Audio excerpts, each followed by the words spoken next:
Hey, this is Ryan from Web Eminence. In this video, I'm covering the different types of Google Ads accounts I've seen in over 15 years of managing accounts. You might think it's just standard B2C, business to consumer, and B2B, business to business, but while those are two big categories, there's actually two more that you may not be thinking of, and I'll cover those in this video. One of them is obvious, and one of them is a little more obscure. As you're watching, let me know in the comments which category your business fits into. So business to consumer, consumer services, this is really where Google Ads shines, like the yellow book of the information age. For those of you born in the last couple decades, the yellow book was a paper directory we used to look up phone numbers of local businesses.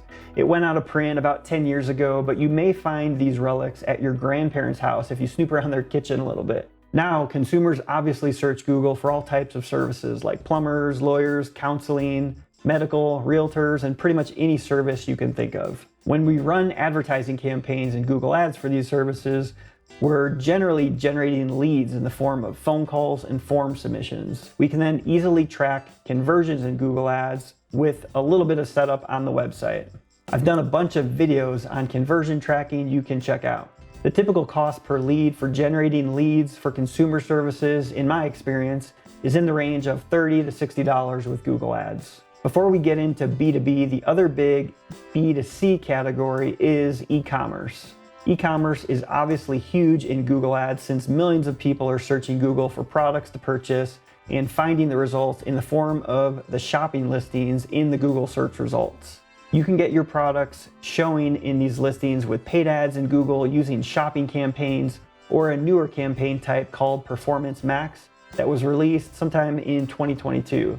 I'll make sure to link to the other videos I've done on Performance Max campaigns. When we run e-commerce campaigns in Google Ads, instead of leads, we're obviously wanting to track actual orders and sales revenue. From there, we can come up with a return on ad spend number, also known as ROAS. I've done a few videos on ROAS too, so you can check those out in the links below. In competitive industries in e-commerce, it's tough to get a ROAS number much higher than 2 or 3. So this would mean you're getting $2 to $3 of revenue in return for every single dollar you spend. So it can be challenging to make e-commerce campaigns profitable on the first order, but businesses that have high profit margins or high repeat orders will be able to have more success with Google Ads. So we're moving down the list in terms of the types of accounts that I like to manage, and B2B is next on the list. Campaigns where businesses are targeting other businesses are naturally difficult on Google since it is primarily a consumer platform. A simple example of this would be a snowplow company that only wants to get commercial accounts. The problem there is that people may search for local snow removal companies without specifying if it's for their warehouse parking lot or their driveway at home. Another example I've come across is an executive headhunter in the transportation industry who wants to work with decision makers at large logistics companies, but doesn't want to get bogged down by truckers looking for jobs who may be using similar or the exact same search phrases. In these B2B industries, you need to be much tighter with your keyword matching, plus there are other tools in Google Ads that can allow you to target the right audience, but I don't have time to get into those in this video. Typically, leads in this industry are more valuable and harder to come by, so I often see more expensive leads around $100 to $300 on B2B campaigns. So one of my least favorite campaign types and an account type that I generally won't even manage is in the knowledge commerce space. So this could be people selling books, running events or trainings, or selling an online course, but ultimately they're selling, their own experience and knowledge in the form of information. Right off the bat, these products can be hard to sell in a time where so much information is free.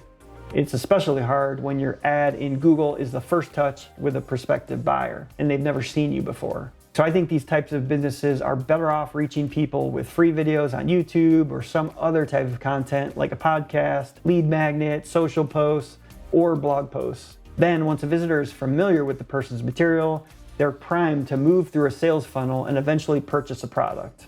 So Google Ads can definitely work as a part of a larger funnel to drive traffic and also get people back to your site a second time.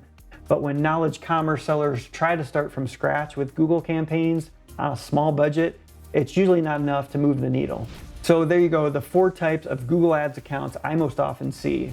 Hopefully that helps you understand where your business fits in and if you're a good fit for Google Ads. If you're looking for help in managing your account, feel free to reach out to me about my Google Ads management service. If you do plan on managing the account yourself, make sure to check out some of my other many videos I've done on Google Ads. We'll see you on the next one.